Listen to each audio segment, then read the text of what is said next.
হাইলাকান্দির মুসলমান খুবই মনোযোগ দিয়ে শুনিয়ে যান, এরা সাহাবী, নবীর সাহাবী। সাহাবী আবু যর গিফারি কোন সাহাবী জানেননি? আবু যর গিফারি, গিফারি বংশের একজন সাহাবী ছিলেন। গিফারি কারা? এদের পরিচয় ছিল ইসলাম গ্রহণ করার আগে এরা মরুভূমিতে ডাকাতি করত, দিন দুপুরে মানুষ মেরে ফেলতো, অর্থের জন্য মানুষ খুন করত, পুরা বংশটাই ডাকাতি করত। তাদের কাজ পেশা ছিল ডাকাতি করা। আমাদের বাংলাদেশের সুনামগঞ্জ একটা জেলা আছে, এই জেলায় বন্যার সময় ত্রাণ দিতে গেছি। ওই সময় লোকেরা বললো, হুজুর একটা গ্রাম আছে, ওই এলাকার পুরা গ্রামের লোক চোর। কথা বুঝেন নাই? সারা গ্রামের মানুষ চুরি করে। বললাম এত চোর? কহ সব গ্রামের, ওই গ্রামের টোটাল মানুষ চুরি করে। আমরা বলি চোরের গ্রাম।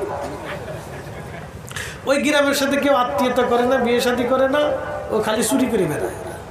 বুঝতে পারছেন তো? গ্রাম শুদ্ধ। আমি বলি পুলিশে ধরে না, পুলিশও জানে এটা চোরের গ্রাম, চোর। আমি বললাম তো ভালো হয় না, ইদানিং কিছুটা ভালো হয়েছে, আগে খালি চুরি করত। তো গিফারি বংশের মানুষ ডাকাতি করত। তা আবু যর গিফারি মক্কায় আসছিলেন নবীকে দেখার জন্য। নবীর সৌন্দর্য কথাবার্তা দেখে এক বাক্যে কালেমা পড়ে মুসলমান হয়েছে। চিন্তা করলো, না এই লোক মিথ্যা বলতে পারে না। আর আমরা দিন দুপুরে মানুষ হত্যা করি, মানুষের সম্পদ চুরি করি, মানুষের সম্পদ লুণ্ঠন করি, এই আমাদের কাজ ভালো না। এই লোকই সুন্দর কথা বলতেছে। দেখেন, যারা একসময় ডাকাতি করে খাইতো, সেই বংশের একজন মানুষ কালেমা পড়ে যে পুরা বংশটাকে কালেমা পড়াইল। তারা এত ভালো হয়ে গেল, চুরি ডাকাতি সাইরে দিয়ে আবু যর গিফারি দুনিয়া বিরাগী হইয়া এমন অবস্থা হয়ে গেল, পাথরের হৃদয়ের মানুষগুলি রাসূলের সোহবতে মোমের মতো নরম হয়ে গেল।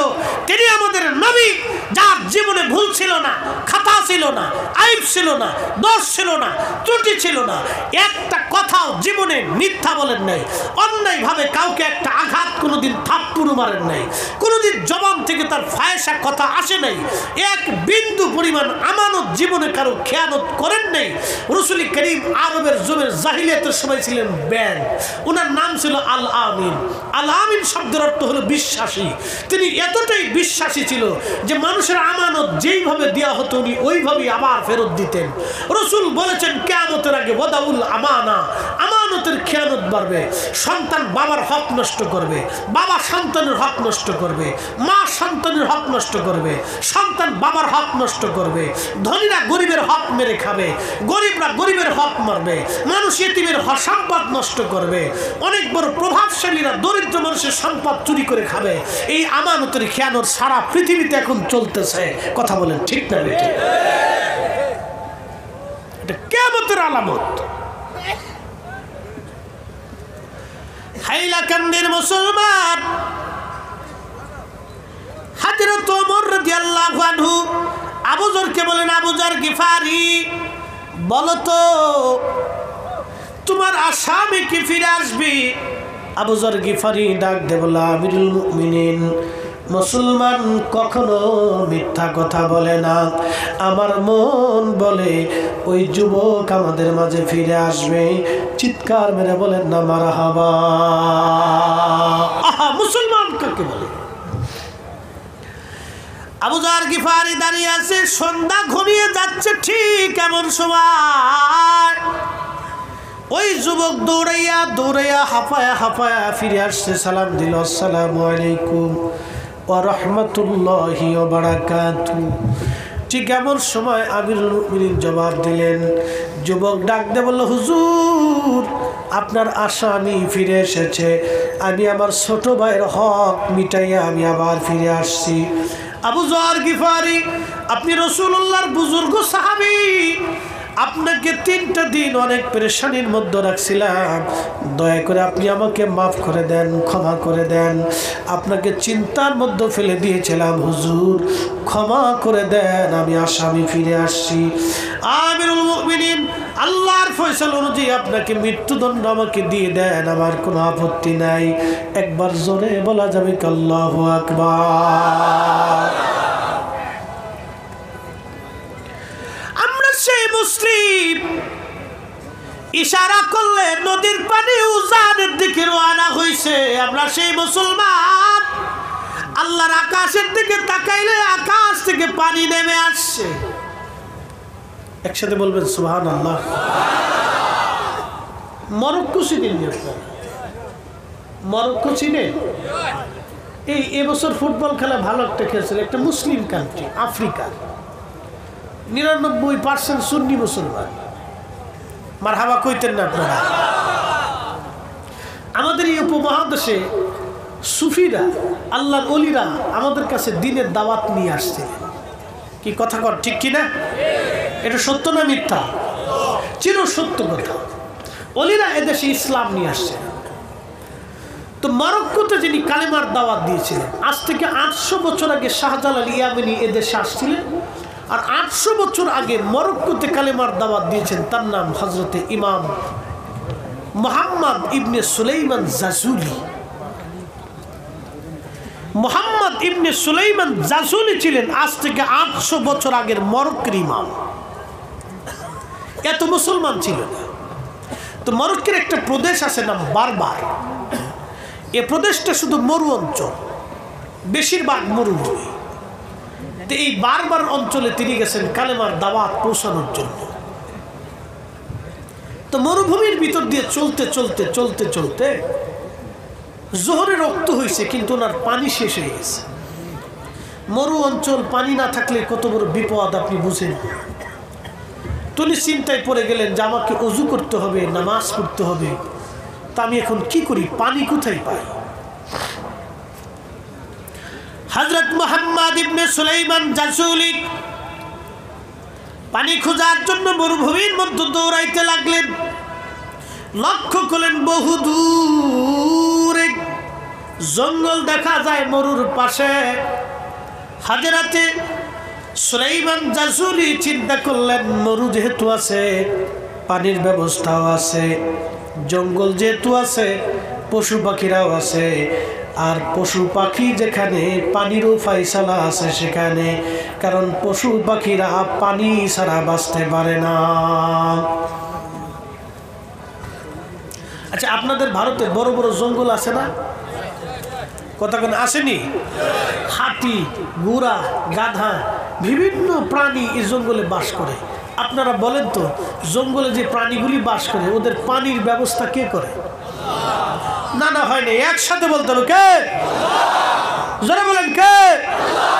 আমাজন জঙ্গলে নাকি আফ্রিকার সরকাররা পানি দিয়ে আসে। আমাদের ভারত বাংলাদেশে আছে সুন্দরবন, সুন্দরবনে কি আমাদের সরকার পানি দিয়ে আসে? আপনাদের ভারতের ভিতরে অনেক বড় বড় জঙ্গল আছে, সরকার তো কোনোদিন পানি দেয় নাই। তাহলে যিনি ওদের পানির ব্যবস্থা করলেন, এক বাক্যে বলেন তিনি কে? আমাদের যিনি রিজিকের ফয়সালা করেন, এক বাক্যে বলেন তিনি কে? না না, জোরে বলতে হবে, কে?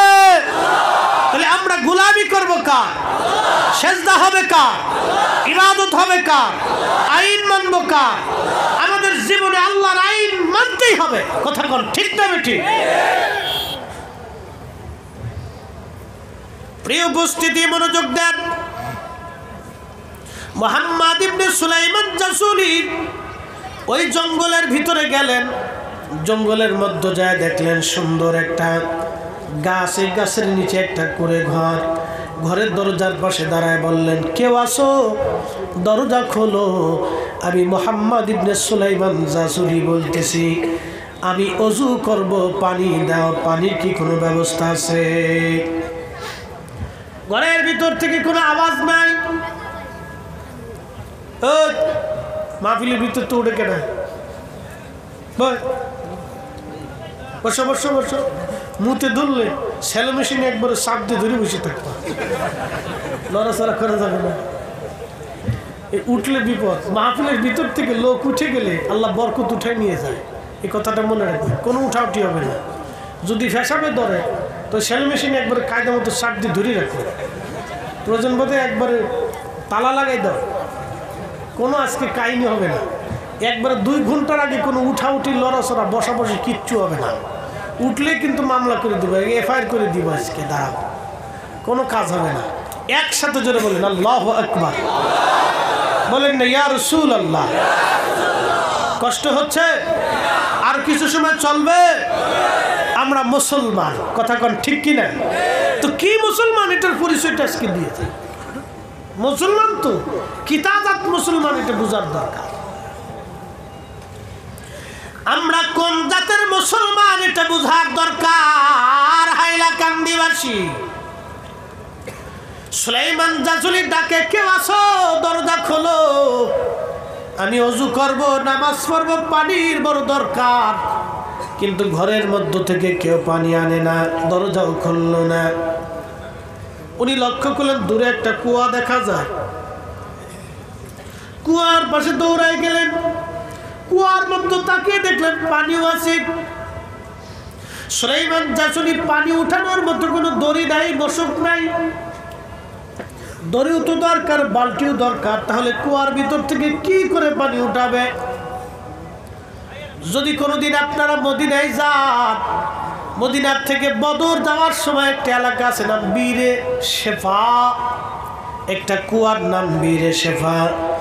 এই বীরে শেফা 70 জন নবী নামাজ পড়েছেন এবং 70 জন নবী এই বীরে শেফার পানি পান করেছেন। বদরের যুদ্ধ শেষে নবী ফিরে আসি,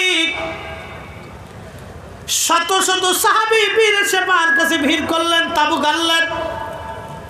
সাহাবীরা বলল, হুজুর, হাজার হাজার বছর ধরে এই কুয়ার মধ্যে পানি ছিল, কিন্তু আজকে পানি নাই, পানি শুকায় গেছে। আল্লাহর নবী বীরে শেফার পাশে গেলেন, প্রিয় নবীজি থুতু মুবারক শেফার মধ্যে ছেড়ে দিলেন, থুতু মুবারক পানির মধ্যে ফেলে দিলেন। কুয়ার নিচ থেকে পানি উঠে উঠে উঠে উঠে একেবারে কুয়া পরিপূর্ণ হয়ে গেল। 1450 বছর থেকে আজও পর্যন্ত সেই কুয়া বন্ধ হয় নাই, একটা দিনের জন্য পানি শেষ হয় নাই। আমার নবীর থুতুর এত বরকত, না জানি নবীর জীবনের কত বরকত। চিৎকার মেরে জোরে বলবেন কি ইয়া রাসূলুল্লাহ? খাবার আছে, কথা কোন শক্তি আছে? নবীর থুতুর এত বরকত, যারা বলে রাসূলুল্লাহ আমাদের মতো, ওকে বলবেন তাহলে তুই থুতু মেরে কুয়ার নিচ থেকে পানি উঠা, যদি উঠাইতে না পারো তাহলে তোর একবারে বাটাম চালান দিয়ে দিবে। আজকে আমার দিকে তাকান, 800 বছর আগে শাহজালাল ইয়ামানি মুজাররিদি এদেশে আসছিলেন। শুধু উনি একা না, আরো 360 জন সাথে ছিল। সবাই নামাজ পড়ছেন নাভির নিচে হাত বেঁধে, চিরসত্য। আমি দলিল দিব না, দলিল বহু আছে, পাবলিক দলিল বুঝে না, আপনাদেরকে যুক্তি দিয়ে আজকে বুঝাই দিয়ে যায়, অন্তরে ব্রেনে সারা জীবন গেঁথে রাখবেন। শাহজালাল ইয়ামানি মুজাররিদি নাভির নিচে হাত বেঁধে নামাজ পড়ছেন। উনি যদি বুকের উপরে হাত বেঁধে নামাজ পড়তেন, এদেশের 800 বছর ধরে কোটি কোটি মুসলমান বুকের উপরে হাত বেঁধে নামাজ পড়ত। উনি নাভির নিচে বাঁধছেন বিদায় মুসলমানরা 800 বছর ধরে নাভির নিচে বাঁধে। 3 রাকাত বেতের নামাজ পড়ছেন বিদায় 3 রাকাতই বেতের চালু আছে। আর 20 রাকাত তারাবি পড়ছেন বিদায় 20 রাকাত তারাবি চালু আছে। আজকে ওরা কারা?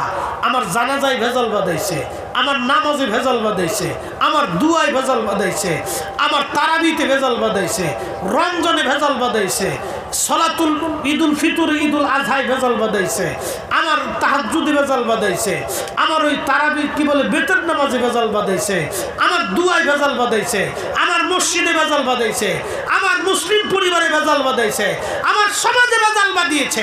ওরা কারা? অবশ্যই ওরা এদেশে ইসলামের দুশ্মন। কথা বলেন ঠিক না বেঠিক? মিথ্যার বিরুদ্ধে কথা বলতেই হবে।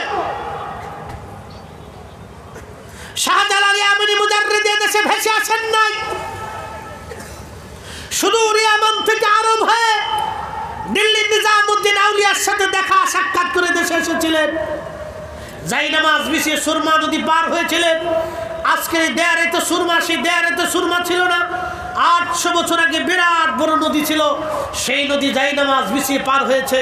তোমরা যারা বিরাট বড় হকের ডিব্বা এনে আমার ভারতবর্ষে এই উপমহাদেশে ইসলামের ভিতরে মুসলমানদের ভিতরে ফেরকা দিয়ে দিয়েছ, তোমরা শুনে রাখো, জেনে রাখো, 800 বছর আগে শাহজালাল ইয়ামানি যাই নামাজ বিছিয়ে যে নদী পার হয়েছিলেন, তোমরা যদি হকের কথা বলে থাকো, নিজেকে হক প্রমাণ করে থাকো, তাহলে তোমরাও সুরমা নদীর পাশে আসবে, বুড়িগঙ্গা নদীর পাশে আসবে, ব্রহ্মপুত্র নদীর পাশে আসবে, তোমরা কোন নদী যমুনার পাশে আসবে, তোমরা গঙ্গার পাশে আসবে, পদ্মার পাশে আসবে, তোমাদের সব শায়েখ হুজুরদেরকে ডেকে আনবে, আমরা যাই নামাজ দিব, দোয়া কালাম পরে যাই নামাজ বিছিয়ে পদ্মা নদী পার হবা। যদি পার হইতে পারো আমরা হাইলাকান্দির মুসলমান, ভারতের মুসলমান বিনা বাক্যে তোমাদেরকে বিশ্বাস করে নিব। আর যদি পার হইতে না পারো, পানির মধ্যে ডুবে পড়ো, তাহলে আমরা তোমাদেরকে কায়দা মতো পানির মধ্যে চুবাইয়ে ধরবো। কথা বলেন না কেন? জোরে বলে। ফাজলিমের একটা সীমা আছে। আমার দেশে ফাজলিমি শুরু হয়েছে। হাইলাকান্দির মুসলমান খুবই মনোযোগ দিয়া শুনিয়া যান। হযরত মুহাম্মদ ইবনে সুলাইমান জাসুলি রাহমাতুল্লাহ আলাইহি তিনি বলতেছেন, আমি কুয়া দেখলাম কিন্তু পানি আছে, দড়ি নাই, মশক নাই, কি করে পানি উঠাবো? চিন্তায় পড়ে গেলাম আমি। ওই অবস্থায় আমি দড়ি আর মশক জঙ্গলের মধ্যে খুঁজতে লাগলাম। এদিকে দৌড়াই, ওদিকে দৌড়াই, ঘরের কাছে আসি, কুয়ার পাশে যাই, কিন্তু ঘর থেকে কেউ বের হয় না, আমার দড়ি বালতির জন্য কেউ সাহায্যও করে না। এমন সময় লক্ষ্য করলাম আফ্রিকান মরক্কের একটা ছোট্ট বালিকা ও দূরে দাঁড়াইয়া দাঁড়াইয়া মুস্কি মুস্কি হাসে। জিজ্ঞেস করলাম, মারে তুমি দূরে দাঁড়ায় দাঁড়ায় মুস্কি মুস্কি হাসো, দরিয়ার মশক কি তুমি সামলাইছ? ছোট্ট মেয়েটা ডাক দেখায়, না হুজুর, দড়ি মশক আমি সামলাই নাই। তাহলে বলো কে সামলাইছে? বলে, হুজুর কেউ সামলাই নাই, এই কুয়ার পানি উঠানোর জন্য দরিয়ার মশক লাগে না। বলে, মা বলো কি কুয়ার পানি উঠাবো? দড়িও নাই, মশক নাই, কি করে আমি কুয়ার পানি উঠাবো? ছোট্ট মেয়েটি ডাক দেখা, হুজুর আপনার নাম কি, পরিচয় কি? তখন আমি বললাম, আমার নাম মুহাম্মদ ইবনে সুলাইমান জাসুলি। বলল, হুজুর আপনার নাম আমরা শুনছি, আপনি মস্ত বড় মুহাদ্দিস, অনেক বড় আপনি আলিম, তবে হুজুর একটা প্রশ্ন করি, জবাব দিবেন। বলো মা, কি প্রশ্ন তুমি বলো। ছোট্ট মেয়েটি বলল, হুজুর মনে কিছু নিবেন না, দরিয়ার মশক ছাড়া কি কুয়ার নিচ থেকে পানি কি উঠানো যায় না? বলে, মা কুয়ার নিচ থেকে দড়ি বালতি ছাড়া কি করে পানি আমি উঠাবো বলো। ছোট্ট মেয়েটি বলল, হুজুর তাহলে আপনি দূরে দাঁড়ান, আমি পানি উঠাই। সুলাইমান জাসুলি বললেন, আমি আশ্চর্য। ছোট্ট মেয়েটা একটা পাথর ঠেলা দিয়ে কুয়ার পাশে পাথর ধাক্কা দিয়ে পাথরের উপর দাঁড়াইয়া কুয়ার মধ্যে মুখ লাগাইয়া কি যেন পরে, আর কুয়ার মধ্যে থুথু মারে, কি যেন পরে আর কুয়ার মধ্যে থুথু মারতে লাগলো। ঠিক এমন সময় আমি দেখলাম কুয়ার নিচ থেকে পানি উঠে উঠে উঠে উঠে একেবারে কুয়া পরিপূর্ণ হইয়া ভরিয়া গেল। একবার জোরে বলা যাবে আল্লাহু আকবার। আমি বিভোর হয়ে রসুল নামের দুরুদ পড়ে যাই, ওই নামের মাঝে কি যেন এক শান্তি খুঁজে পাই। ওই নামই আমার গলার মালা, ওই নাম জপে মোর জুড়াই জ্বালা। আমার সব ভুল হবে না পেলে ওই, আমার সব ভুল হবে না পেলে ওই চরণ তলে ঠাই। ওই নামের মাঝে কি যেন এক শান্তি খুঁজে পাই, ওই নামের মাঝে কি যেন এক শান্তি খুঁজে পাই। আল্লাহর ওলি মুহাম্মদ ইবনে সুলাইমান জাসুলি ডাক দে বলে, ও দুনিয়ার মানুষ, কুয়ার ভিতর থেকে পানি উঠে উঠে কুয়া ভরে গেল। একসাথে বলবেন আল্লাহু আকবার। মুসলমানদের পাওয়ার আছে, এ কথা কর না কেন, মুসলমানের পাওয়ার আছে। ছোট্ট মেয়েটি কি যেন বলল, কুয়ার মধ্যে থুথু মারলো, কুয়ার নিচ থেকে পানি উঠে উঠে কুয়া ভরে গেল। ওই মেয়েটা দৌড়ে ঘরের মধ্যে চলে গেল। উনি বলেন আমি ওই পানি পান করলাম, অজু করলাম, ওই পানি অজু করার পরে আমি নামাজ পড়লাম, নামাজ শেষ করার পরে আমি কুয়ার পাশে দাঁড়াইয়া ওই কুড়ে ঘরের পাশে যা ডাক দিলাম, ও মা দরজা খোলো, মা কে গো দরজা খোলো। বলে হুজুর আপনি চলে যান, দরজা খোলা যাবে না। বলে না মা, আমি মুহাদ্দিস, আমি অনেক বড় আলিম, আমার হাজার হাজার ছাত্র, মা আজও পর্যন্ত পারলাম না। দরিয়ার মশকবিহীন কি দোয়া পড়লা তুমি, কুয়ার মধ্যে থুথু মারলা, কুয়ার পানি তোমার কথা শুনলো, কুয়া পানি দিয়ে ভরে গেল, মা তুমি দোয়াটা আমার শিখাও। বলে হুজুর আপনি চলে যান, এই দোয়া শিখানো আমার জন্য নিষেধ। বলে না মা, ওই দোয়ার মালিকের সাহেবের দোহাই দিচ্ছি, তুমি দয়া করে দরজাটা খুলো, তোমার সঙ্গে কথা বলে আমি বিদায় হয়ে যাব। মুসলিম কাকে বলে? মুসলিম কি জিনিস ছিল, কি জাত মুসলিম ছিল, কি জাতের মুসলিম? ছোট্ট মেয়েটি বলে হুজুর আপনি চলে যান। বলে না মা, ওই মালিকের সাহেবের দোহাই দিচ্ছি, দরজা খোলো। বলে হুজুর আপনি এমন একজনের দোহাই দিলেন, দরজা না খুলে পারলাম না। দরজা খুলে বললেন হুজুর ওই দোয়াটা অন্য কোনো দোয়া না, এটা আমার নবীর দুরূদ শরীফ। একবার জোরে বলা যাবে আল্লাহু আকবার। নবীর দরুদ পর দিলে দিলে তোমরা, নবীর দরুদ পর দিলে দিলে হৃদয় খুলে, নবীর দরুদ পর দিলে দিলে গর্বেতে রাসূল দিওয়ানা টের পাইলেন না, মায়া মেনা খবর দিল জিবরাইল আমিনে, হাই হাই খবর দিল জিবরাইল আমিনে, রাইখো মনে নবীর দরুদ পর দিলে দিলে তোমরা, নবীর দরুদ পর দিলে দিলে হৃদয় খুলে, নবীর দরুদ পর দিলে দিলে।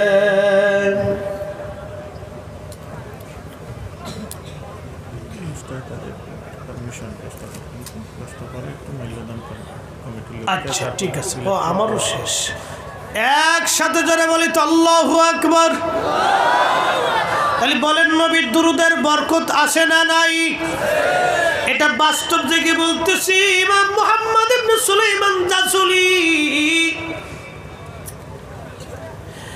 দালাইলুল খায়রাতের মুকদ্দমার ভিতরে উনি ওনার জীবনীর আলোচনায় লিখে গেছেন। উনি ওনার নিজের কিতাব দালাইলুল খায়রাতের মুকদ্দমার মধ্যে তিনি লেখছেন ওনার জীবনী। মুহাম্মদ ইবনে সুলাইমান জাসুলি বললেন, মা ওই দুরূদ শরীফটা তুমি আমারে শিখাও। বলে হুজুর বেয়াদবি নিবেন না, ওই দুরূদ শরীফ শিখাইতে আল্লাহর নবী আমাকে নিষেধ দিয়ে গেছেন, আমি দুরূদ অন্য কাউকে শিখাইতে পারবো না। বলে মা রাসূলুল্লাহর সাথে তোমার কি স্বপ্নে সাক্ষাৎ হয়? বলে প্রত্যেক রাত্রি নবীজির সাথে আমার কথা হয়। একসাথে বলবেন কি আল্লাহু আকবার?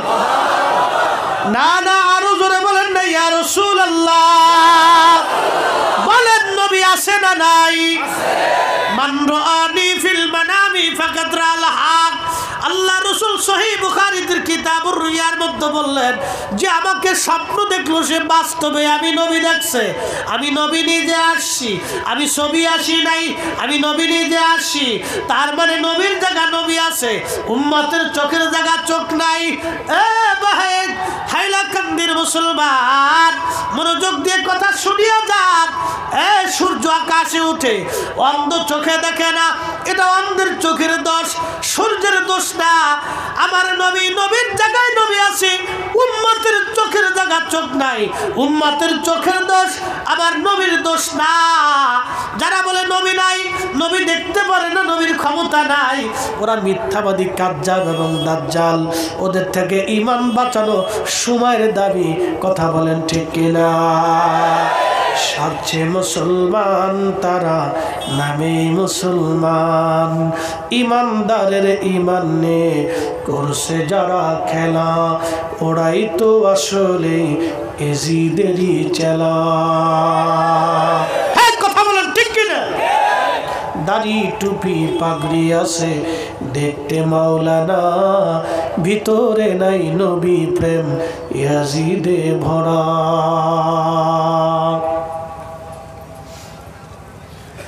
মেয়েটা ডাক দে বলল, হুজুর নবীজি নিষেধ করে গেছে, দুরূদ শিখানো যাবে না। বলল, মা রে, তাহলে আমি কি দুরূদের বরকত শূন্য হব? বলল, হুজুর না, আপনি খোঁজ করে দেখেন। সুলাইমান জাজুলি বের হয়ে গেলেন, তাম দুনিয়া ঘুরে ঘুরে, মরক্কো থেকে ইরাক, ইরাক থেকে ইরাক, ইরাক থেকে ইয়ামান, ইয়ামান থেকে জর্দান, সিরিয়া, লেবানন, ফিলিস্তিন, Libya, Tunisia, Algeria, Nigeria, সমরকন্দ, Bukhara, Uzbekistan, Afghanistan, Pakistan, পৃথিবীর এমন কোনো মুসলিম দেশ নাই যেই দেশে না গিয়েছিলেন। কাতার, দুবাই, কুয়েত, বাহরাইন, সৌদি আরব, মক্কা, মদিনা, তাম পৃথিবী ঘুরে ঘুরে ঘুরে ঘুরে আমার নবীর 500 দুরূদ শরীফ তিনি জোগাড় করলেন। একবার জোরে বলা যাবে কি মারহাবা? আজকে ওরা কারা? ওরা বলে দুরূদ ইব্রাহিম ছাড়া আর কোনো দুরূদ নাই। ওরা দারুণ মিথ্যাবাদী, দুশমনে রাসূল। এই কথা বলেন না কেন? জোরে বলেন। ওরা বেদাতের ফতোয়া দিয়ে এই জমিন থেকে দুরূদ বন্ধ করে দিতে চায়। জমিন কার? একসাথে বলেন, কার? আসমান কার? আসমানের নিচে, জমিনের উপরে সূর্য আল্লাহর আইন মানে, চাঁদ আল্লাহর আইন মানে, আকাশ আল্লাহর আইন মানে, বৃষ্টি আল্লাহর আইন মানে, মেঘ আল্লাহর আইন মানে, জমিন আল্লাহর আইন মানে, পশু পাখির আল্লাহর আইন মানে, মানুষ আল্লাহর কেউ কেউ আইন মানে, কেউ মানে না। জিনেরা কেউ আল্লাহর আইন মানে, কেউ মানে না। ফেরেশতারা আল্লাহর আইন মানে, সমগ্র সৃষ্টিগুলি আল্লাহর আইন মানে। আপনার চোখ আপনার আইনে চলে না, আল্লাহর আইনে চলে। আপনার জিহ্বা আপনার আইনে চলে না, আল্লাহর আইনে চলে। আপনার শরীরের রক্ত, ব্লাড সার্কুলেশন আপনার আইনে চলে না, আল্লাহর আইনে চলে। আপনার শ্বাস প্রশ্বাস আপনার আইনে চলে না, এটা আল্লাহর আইনে চলে। কি কথা কন না কেন? তাহলে আল্লাহর জমিনে আল্লাহর জিকির যেখানে, নবীর দুরূদ সেখানে চলবে। বেদাতের দোহাই দিয়ে যারা বন্ধ করতে চায়, আমরা সুন্নিরা জিন্দা থাকতে এই জমিন থেকে দুরূদ মিলাদ উঠবে না। কথা কর না কেন? ঠিক কিনা? হাত উঁচু করে বলেন, ঠিক না বেঠিক?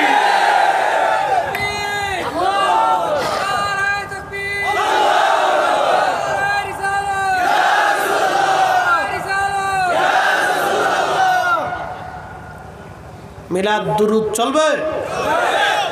একসাথে বলুন, চলবে? চলবে? দুয়া চলবে? কোরআন খতম চলবে? জিকিরের মাহফিল চলবে? মিলাদুন নবীর মাহফিল চলবে? ও বেদাতের ফতোয়ার গোষ্ঠী কি লাই? এই কি কথা কন না কেন?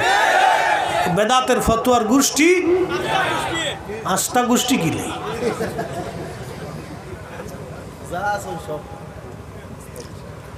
মনোযোগ দেন, মনে কষ্ট কেউ নিবেন না। দিতাছি, পয়সা দিতে হবে জিকির করে।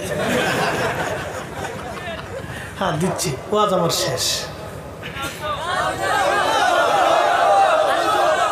চলব? 1.5 ঘন্টা হয়েছে, এরপরও চলবো? কিতা আজাদ মুসলমান বাবা, কিতাব হইতে রে বালামাত কত জিকির হইতো নি? জিকির করিয়া পরে যায় তো বিড়ি টানবা আর মুশকিল। জিকির টিকির করিয়া পরে যায় একটা বাক্কা জিকির হইছো, বা শোনা খুব মজার জিকির হয়েছে, দের একটা বিড়ি দেবা। কিন্তু জিকির করি হিসাব করলো রে বা। জিকির করার পরে এটা চলবে না। জিকির কার? জবান কার? আল্লাহর জবানে আল্লাহর জিকির হবে, সেই জবানে অন্য কিছু হালাল, এই হারাম অন্য কিছু চলবে না। কি কথা কন না কেন? ঠিক কিনা? হালাল ব্যতীত অন্য কিছু চলবে না। জিকির করাবো ইনশাল্লাহ 5 মিনিট কথাটা শেষ করে দেব, নাহলে বুঝবেন না। সুলাইমান মুহাম্মদ ইবনে সুলাইমান জাসুলি তাম দুনিয়া ঘুরিয়ে দুরূদ শরীফ জোগাড় করে সেই মরক্কের বারবারে ওই জঙ্গলে আবার গেছে। এক বিছাবন জঙ্গলে এক আশিক রাসূল, তার সাথে আমার নবীর সাক্ষাৎ হয়। কল্পনা করতে পারবেন দুর্ভেদ্যের জামানাতে satellite, internet, YouTube channel, media কিচ্ছু ছিল না। অক্ষুণ্ণ যোগাযোগ ব্যবস্থায় সেই কঠিন সময় আমার রসুলের দরবারে উম্মতের খবর হয়ে গেল। আমার নবীর রাডার ছিল কি রাডার। আল্লাহ রসুল প্রত্যেক রাত্রি ছোট্ট মেয়েটার সাথে দিদার করতেন, কথা বলতেন। মেয়েটা ডাক দিয়ে বলতেছে, হুজুর আমি আমার মার কাছ থেকে দুরূদ শিখছি। আমার মা প্রত্যেক দিন এশার নামাজের পরে, ফজরের পরে দুরূদ শরীফ না পড়ে মা কখনো কাজে হাত দেয় না, বিছনায় মা ঘুমায় না। একসাথে জোরে বলবেন মারহাবা। আর আমাদের দেশের বেডিরা স্টার জলসা না দেখলে তার ঘুমই হয় না।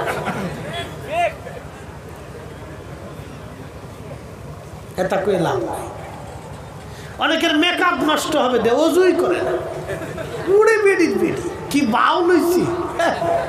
মনে করছে মেকআপ দিয়ে এই আলতাসুনু পাউডার লাগে সুন্দরী হয়ে যাবে। আচ্ছা আলতাসুনু পাউডার লাগলে যদি সুন্দর হওয়া যায় তা আফ্রিকার মানুষ কালা কে? এই কি কথা কর না কে, জোরে কর। আফ্রিকার মানুষ কালা কে? সব মেডিসিন আলতাসুনু পাউডার লিপস্টিক সব আফ্রিকায় পাঠাই দাও। দেখি যদি ওরা আগে ফর্সা পরে আমরা এটার ইউজ করব। তার মানে আফ্রিকায় গেলে ফিটনি ছাড়া কপালে কোনো কিছু নাই। সুলাইমান জাসুলি দুরূদ জোগাড় করে মেয়েটার কাছে যা বললো, মা অনেক দুরূদ আনছি, তুমি দেখো কোনটা। মেয়েটা বলল, হুজুর এই দুরূদের মধ্যে দুরূদ শরীফ আছে, কিন্তু কোনটা বলা যাবে না। বলে না মাথার একটু দাগায় দাও। বলে দাগও দেওয়া যাবে না। বলে মার এই দুরূদের বরকত কি আমার নসিব হবে না? বলে হ্যাঁ হবে। তবে কি করতে পারি? বলে হুজুর প্রত্যেক দিন আপনি এই কিতাব খতম দিতে থাকবেন, দালাইলুল খায়রাত, এই কিতাব আপনি খতম দিতে থাকেন প্রত্যেক রাত্রি। বলে এই কিতাব উনি খতম দিতেন। শুনেন ওনার মর্যাদা। আশিক রাসূল মুহাম্মদ ইবনে সুলাইমান জাসুলি ইন্তেকাল হলো 70 বছর পরে। উনার দেশের বাচ্চা উনি বললেন, না আমার এত বড় ইমাম, এত বড় আলেম, এত বড় আশিক রাসূল অন্য কোথাও থাকবে না, তাকে কবর থেকে নিয়ে আসা লাগবে। যখন কবর থেকে তার উঠানো হলো, 70 বছর ভিতরে মাটির নিচে একজন মানুষ, 70 বছর মাটির নিচে একজন মানুষ। কাফনের কাপড় মাটিতে ধরলো না, শরীরের ত্বক নষ্ট হলো না, একটা চুল খসে পড়ে যায় নাই, এমনকি শরীরের লাবণ্যতা নষ্ট হয় নাই, রক্ত সঞ্চালন ব্লাড সার্কুলেশন তখনও বন্ধ হয় নাই। আরে 70 বছর পরে যেইভাবে 70 বছর আগে দাফন করা হয়েছিল, 70 বছর পরে ওইভাবেই তার কবরের মধ্যে পাওয়া গেছে। একবার জোরে বলা যাবে কি আল্লাহু আকবার। তেলের গাড়ি তেলে চলে, হাওয়ার গাড়ি হাওয়ায় উড়ে, বিনা তেলে চালায় গাড়ি নবী সুলাইমান। আমরা সেই মুসলমান, আমরা সেই মুসলমান। আল্লাহ রাসূল বলছেন, ইমাম জৌজি তিনি জালাউল আফহামের মধ্যে, ইমাম ইবনে কাইয়্যিম জৌজি জালাউল আফহামের মধ্যে তিনি হাদিসে কারিমা নকল করেন, মান সাল্লা আলাইয়া ফি ইয়াউমিন আলফা মাররা। আমার নবী বলেন, উম্মত প্রত্যেক দিন যদি তুমি 1000 বার আমি নবীর শানে দুরূদ পড়তে পারো, লাম ইয়ামুত, মৃত্যু হবে না তোমার, হাত্তা ইয়ারা মাকাদাহু মিনাল জান্নাহ, হাত্তা ইয়ারা মাকাদাহু মিনাল জান্নাহ।